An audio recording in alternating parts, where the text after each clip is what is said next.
check out our streaming schedule for this week. We've got tons of content in terms of the NFL and college football, as we're going live just about every single day this week. So make sure you hit that notification bell so you don't miss a single moment where we go live. And now, on with our feature presentation. This man right here is Norb Hecker, and he is one of the worst coaches in the history of the NFL. And I do not say that lightly.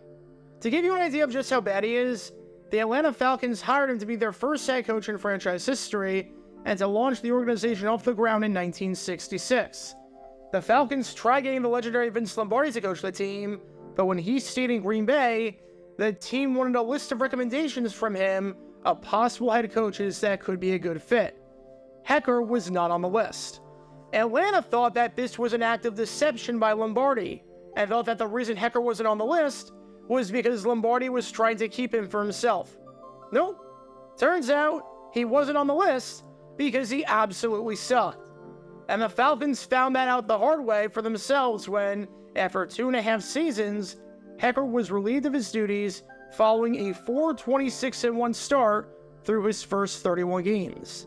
That's right, Hecker won 4 out of a possible 31 games, winning just 12% of the games he was on the sidelines for. He was bad at talent evaluation, he was bad at in-game management, and he was just bad at everything that you expect a coach to be able to know how to do. When you're a head coach for 3 seasons, and in those 3 seasons, you rank dead last in the NFL in points scored all 3 years, and rank bottom 2 in points allowed all 3 years, I think it's fair to say that you're not good, even if you were the coach of an expansion team. I think it's fair to say that you don't exactly have a good legacy throughout NFL history. And speaking of legacies throughout NFL history, if you like learning more about other legacies and the giant history of the NFL and the great history of the NFL, then this is the place for you, because we talk about all things NFL history all the time on this channel with a new video and a live stream every single day. So if you like that sort of stuff, then be sure to hit that like button down below, subscribe, and turn on the notification bell so you don't miss a single video that we post on the channel. Thanks in advance for your support as we try and hit 70,000 subscribers. Well, I bring that up because if you want to know any one particular moment that exemplifies just how bad of a coach Norb Hecker was and how unqualified he was to lead a team, look no further than this scheme right here, as in the first time that his Atlanta Falcons played the Dallas Cowboys. With the Cowboys playing the Falcons this week, if you're watching as of this video getting released, it will be the 31st ever meeting between the teams, or 29th if you just count the regular season.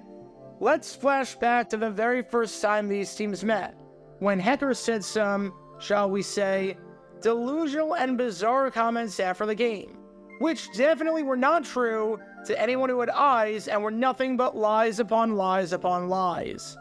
Because in 1966, when the Falcons played the Cowboys, as bad as the Falcons looked on the field at times, they looked even worse afterwards when their head coach decided to open his mouth. And this is the story behind, quite possibly, the most delusional head coach in the near 60-year history of the Atlanta Falcons franchise. Before I talk about the actual incident in question, and just what went down that left any sane person scratching their head, we need some context to understand the importance of the game and how the game in question went down. It's October 2nd, 1966. It's week 4 of the NFL season, and we find ourselves down in Atlanta for this battle between the Dallas Cowboys and the Atlanta Falcons. These are 2 teams going in complete opposite directions. For the Cowboys, they enter this game with a 2-0 record, with one of those wins being a near-perfect game where they destroy the New York Giants by a final score of 52-7. You can learn more about that game by clicking the card in the upper right corner.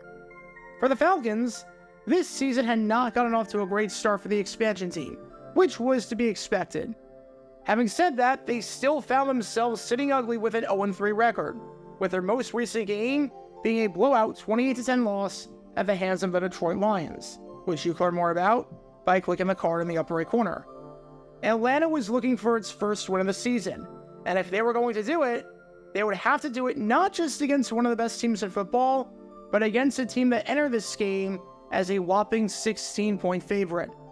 And sure enough, as you might be able to tell from these highlights, and just from common sense, this game went exactly as you would think it went, as when all was said and done, the Dallas Cowboys absolutely obliterated the Atlanta Falcons, taking it by a final score of 47-14, and giving the Falcons what was, at the time, their largest defeat in franchise history. You can go a lot of different ways in terms of dissecting just how the Cowboys won this one and how they blew the doors off the Falcons. You can talk about their ability to run it down Atlanta's throats, as the Cowboys finished the game with over 5.1 yards per carry, with Dan Reeves finding the end zone twice. You can talk about their ability to throw it all over the field, with Don Meredith and Craig Morton combining to throw 3 touchdowns with no interceptions, and with the 2 passers combining to post a passer rating of 132.1, which is incredible for any era, let alone 1966, when the average team-wide passer rating was roughly half of that at 67.4. You can talk about Atlanta looking inept on offense at times, and talk about their inability to hold on to the football, as the Falcons turned it over 5 times. Good luck winning any game when you turn it over 5 times, let alone a game where you are 16-point underdogs and are playing one of the best teams in football. However, if there was one particular thing of note as to why the Cowboys won this game, it was because of their sensational pass defense. Dallas was one of the best teams in football because of their pass defense, as entering this game against the Falcons, they were allowing quarterbacks to complete just 40.5% of their passes. This was the best total in the NFL through 3 weeks. And if you want to know how I found that out, you can find out information like that quick and easy thanks to the sponsor of today's video, StatHead. StatHead is an amazing tool created by the creators of Pro Football Reference that I use all the time for history videos when I'm not criticizing coaches for dumb in-game management decisions. And just for a couple bucks a month, you get the entire history of the NFL from a statistical standpoint at your fingertips. I'll show you how easy it is to use. Here, all I did was go to the Team Game Finder, click on totals from all games in a season by a team matching criteria, then filtered it for the first 3 weeks of the 1966 season, sorted it by opposing passer rating, and limited my search to the NFL, since remember that the American Football League was a thing back then. And just like that, you get all the information you need. You can also see just how porous Atlanta's pass defense was through 3 weeks. None of this footage is sped up. This is genuinely how quick and easy it is to access a world of information about the NFL. Use my code JG9 and you'll get 20% off an annual subscription. Thanks to StatHead for sponsoring today's video and for being the best football database out there. And now, getting back to just how bad Atlanta was against the pass, I don't think it's any surprise that Dallas, once again, feasted on opposing quarterbacks in this game. By the time the game was done, the Falcons were sacked 4 times and picked up 170 net passing yards. At the very end of the game, Steve Sloan came in and threw 1 pass for 32 yards. Take that play out of the equation, when the Cowboys were already up 47-14, and there was basically no time left and all the backups were in, and the Falcons had just 138 net passing yards on 30 passing attempts, averaging about 4.6 yards per pass attempt, which was well below the league-wide average. And if we combine the numbers of all their quarterbacks, which includes Steve Sloan with his 1 pass attempt in garbage time, the Falcons finished the game with no touchdowns, 2 interceptions, and a passer rating of 51.6, which was also well below the league-wide average. In fact, things got so bad that during the second half, as the offense was continuing to sputter and do absolutely nothing with quarterbacks Randy Johnson and Dennis Claridge, the crowd was chanting for Steve Sloan to come in, and was basically begging Norb Hecker to make the switch to get some sort of spark going. So yeah, the passing game for the Falcons on this day was ugly with a capital U. The entire game was ugly, as you can tell from all these lowlights, but the passing game in particular was especially ugly. However, there was one man that didn't seem to think so. There was one man that, for some inexplicable reason, felt as though his unit was incredible and did a heck of a job, and that his quarterbacks played lights out. That man? None other than Norb Hecker, because of course it was. Only Norb Hecker could look at this performance and genuinely say that it was a good job by his guys and criticize the Cowboys in the process. Because after the game, when Hecker talked about his quarterback play, he said, "No, I'm not disappointed in our quarterbacking. We moved the football. We moved it in the air, and Dallas is supposed to have the best pass defense in the league." All right, Norb, wait a second on that one. Time out. You're telling me that you moved the football and moved it in the air? You saw this performance. A game where your quarterbacks did not throw a touchdown. A game where your guys got sacked 4 times. A game where you threw 2 interceptions. A game where you had just 170 net passing yards. 32 of which came in garbage time with your third stringer. And you're going to say that you moved the ball through the air? You genuinely believe that during this game right here, you moved the ball through the air? In a game that you lost 47-14. 47-14. You moved the ball through the air when both the eye test and the box scores say otherwise? I'm sorry, what? And then to take a shot at the Cowboy defense, saying that they're supposed to have the best pass defense in the league. It's almost as though Hecker is implying that the Cowboys defense isn't very good. I mean, look at the Cowboys. They're supposed to have the best pass defense out there, and we move the ball with ease on them. They're supposed to have the best pass defense out there? Well, we were throwing it on them. They didn't look like it. May I remind you, in case you forgot, the Falcons lost this game by 33 points. They lost it by 5 scores. They lost it by a crap ton of points and even allowed a sack in the end zone for a safety. So their passing offense actually directly contributed more points for the Cowboys than it did for themselves. And Hecker is going to gaslight the fans who just watched this abomination, and this entirely expected abomination, mind you, and is going to gaslight everyone into believing that the Falcons actually threw the ball well on a day where their passer rating was below the league-wide average, and on a day where they lost by 33 points? Give me a break, Norb. Give me a freaking break.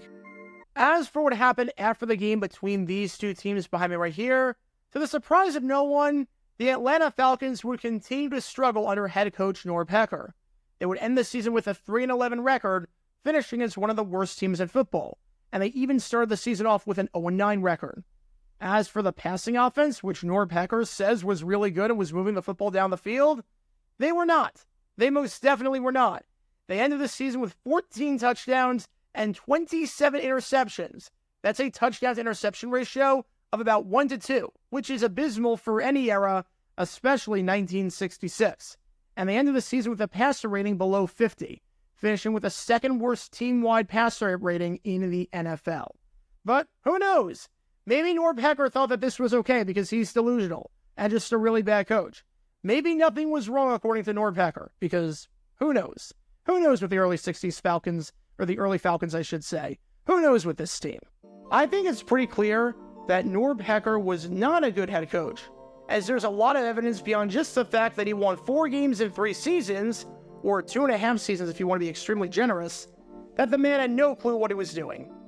And it was really on display during this game that you've been watching this whole time, and was on display when the Falcons play the Cowboys for the first time in franchise history.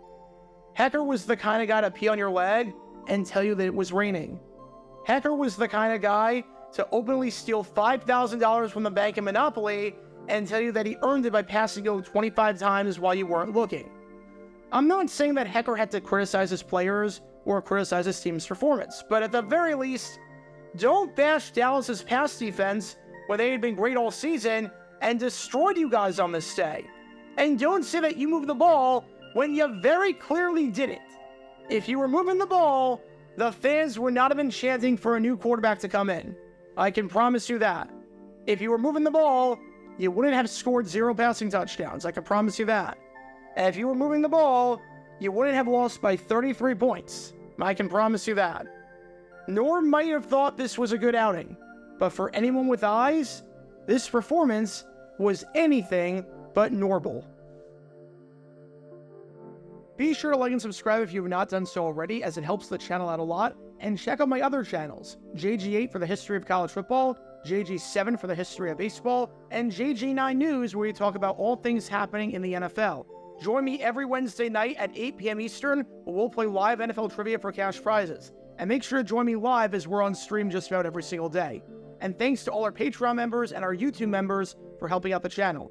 See how you become a member and show your support financially in the description down below.